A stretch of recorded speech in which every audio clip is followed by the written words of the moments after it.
Hi everyone, welcome back to my channel. I hope you are all doing well. I am so excited for this video. I don't know if you can tell in my voice.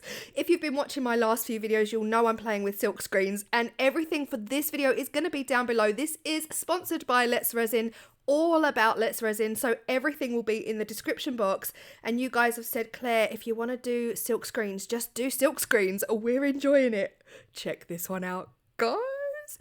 How beautiful is this? Now, this immediately gave me Anthropology vibes. You know that store, Anthropology, which is utterly out of my budget, so I don't actually own anything from them.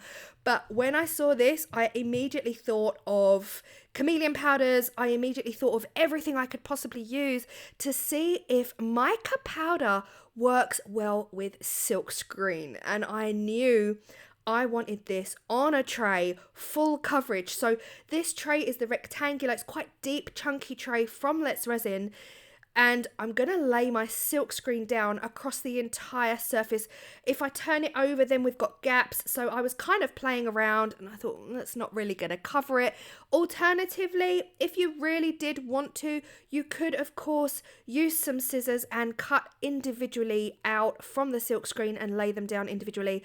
But honestly, it's not worth the risk doing that. If you use scissors and cut these out, then you've got a lot of vulnerable space where the mica powder could get in and smush around. So I just thought it best to use the whole entire silk screen on the whole entire tray. My vision was clear. I knew exactly what I wanted to do. So that's what I did. I laid the silk screen down, and as always, we are just going to smush it, press it down. The hardest part was actually aligning it with the tray to make it so that everything was kind of equally balanced throughout the tray, and we got a gorgeous pattern at the end of it.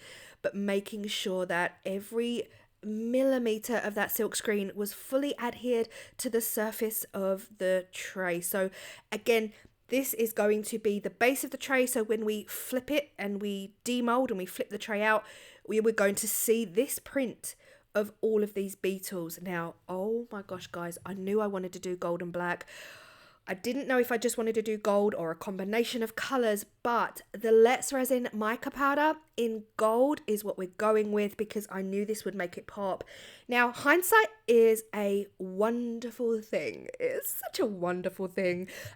If I had my time again, if I do this again, which I have no doubt I will because I'm a little bit obsessed, I would just stick to the gold. The gold on its own is enough, trust me, to give you a wow impact. But this was the first time trying it, so I did decide to add in not only the Let's Resin gold mica, but also some of the chameleon gold as well. Now, the chameleon gold, of course, it's chameleon. It has a few tones in it. So the chameleon gold is added in with some green, and I just thought that would offset and make it look absolutely stunning as well.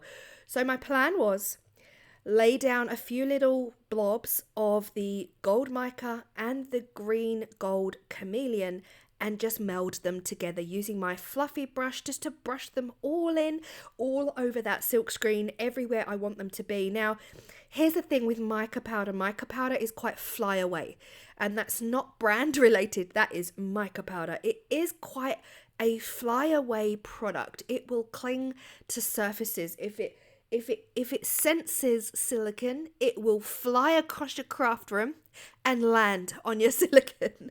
It's so static and it will go there. So I really was trying to minimize the use of the mica powders because I didn't want this powder getting everywhere. I really just wanted it going where I wanted it to go. I had full intentions of doing a massive cleanup anyway, and I'm going to do that with a dry cloth and some alcohol spray, but this is what we're looking like. I've covered the entire tray. I'm not going up the sides of the tray. I just want this design on the base of the tray when we actually demold. It honestly is quite a straightforward process, and yeah, again, wasn't sure if it would work at this point, but this was the moment of truth, not knowing if this would actually come out onto the base of the mould in the same way my brain was hoping it would, and it did not disappoint. Guys, look at this. It was stunning, spectacular in fact, I couldn't have asked for a better result. This looked like I had just painted them on. This looked like vinyl. This honestly looked like I'd just spent 3 days weeding vinyl and laid down some stunningly detailed, intricate vinyl images. Now, removing the silk screen was hard because I could see mica powder flying everywhere. I could already see that mica powder had landed back on my tray. So I do have a bit of a clean up, but this is what we're looking like. It goes right to the edge and there's a nice crisp clean cut off on that edge, and that is exactly what I want. They're also quite evenly spaced, so we've got half details. The wings are cut and we've kind of like sliced down the center of some of those as well.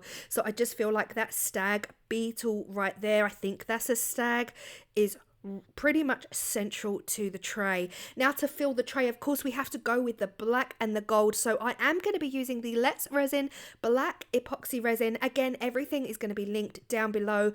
If you cannot get this where you are, then of course use epoxy resin with your black opaque pigment to get the same results. But this is a 1-to-1 2-part system, and I'm just filling up this cup. I think I mixed around 240 grams in this mixing cup, which is also available from Let's Resin, but it wasn't enough. It wasn't enough. And because this is naturally black epoxy resin ready to pour, I do spend a long time stirring it, because you can't actually make sure, the only way to make sure it's fully mixed is to mix it for ages. Now, I did go around the entire tray, the surface of the tray, in and around the lip of the walls of the tray with a dry wipe and some isopropyl alcohol, because I could see some mica powder that had flown out and stuck on. So there's always a hazard. And again, if I did this again in the future, which I will, I would probably, I know this sounds dramatic, but I would probably hoover the surface. I'm not even joking. Once I'd brushed all of the mica powder on, I would actually get my little handheld hoover and just hoover that surface up to minimize any of the mica powder falling through that silk screen as we remove the silk screen from the tray. I just think it would 100% be worth it. But here you see me pouring the black epoxy resin, and of course it wasn't enough. So I did go away, mix up a whole other bit, and I poured that in. And this is 24 hours later. Are you guys even ready? I wasn't ready. I was not ready. As soon as I flipped it over, I got so excited. I had to do this kind of grand reveal for you guys because it is a wow. Oh my goodness me. Obsessed. Fully obsessed. But guys, if a Claire's Crafted Corner video ever goes to plan and comes out perfect, then that's the day I quit, okay? That's the day I quit. One day, something will work. It's worked a dream, but look at that stag. That stag is surrounded by the biggest fallout of mica powder. I do not know why my eyes didn't see it. I wiped the entire tray. I wiped all around the walls. And then I started noticing all of these other little fallouts of powder like around the bed. I was just like, why? When you like bury your head in your hands and cry to the universe. I mean, I'm not gonna let it get to me for too long, but I was just staring at this big dollop of fallout, and then I started seeing it everywhere, and I decided to just, take a breath, and this is the first time trying it, and we just have to learn from this, okay? We have to learn from this. I would 100% just stick to gold. When I do this again, it's just going to be the gold. The gold was enough. The gold would have been that absolute wow. But I did add in some of that chameleon, which is stunning in itself. I just don't think I needed the two-tone. I think gold would have been ample to make this tray as spectacular as possible. So again, we're all here to learn together, and if I can help you not make the same mistake I did, hoover your tray. Once you have done with your mica powder and silkscreen, hoover the excess. Get it hoovered. It's not even a joke, because that mica powder will find a way to cling to your surfaces, especially when you're pulling the silkscreen away. You're going to be creating static, and that static is going to pull the mica powder back down to your tray. So, hey, you're welcome. Now, I honestly wanted to top coat this immediately, but I went and cooked dinner, and by the time I came back up, the light had faded, and I was so sorry about this dodgy, dim half light, but I really am just top coating this. I made up about half a cup of resin, and I've just poured it into the tray. The beauty with this tray is that it's just got such a nice deep wall, and you can afford a gorgeous luxury top coat. And the reason I'm doing this is because we can still see a few marks. So much like a lot of these trays, there's kind of like a couple of indentations in the surface when you demold. And that's mainly the reason I am top coating. Equally, I do love a top coat. I mean, even if your silicone is as shiny as you can possibly get it, a top coat, it doesn't matter what mould you're using, always gives that luxurious finish. And yeah, here we are, top coating. I'm using my heat gun just to make sure it gets all around. And of course, I need to leave this overnight. Once I've used my heat gun and I'm confident there's no more air bubbles in here, although I have to say there weren't that many, but you can't be too safe. I am covering this baby up because I want this top coat to be spectacularly wow. I'm covering this up overnight. This is the next morning we have daylight, and guys, top coats just make everything better. I felt so much better about that mica powder fallout because actually it's the top coat that shines. It's that Let's Resin is the resin I use for the top coat. The clear Let's Resin 24-hour cure. Stunning. It's pretty much crystal clear. It just makes sure you stir slowly. Stunningly clear resin, and yeah, this is the result.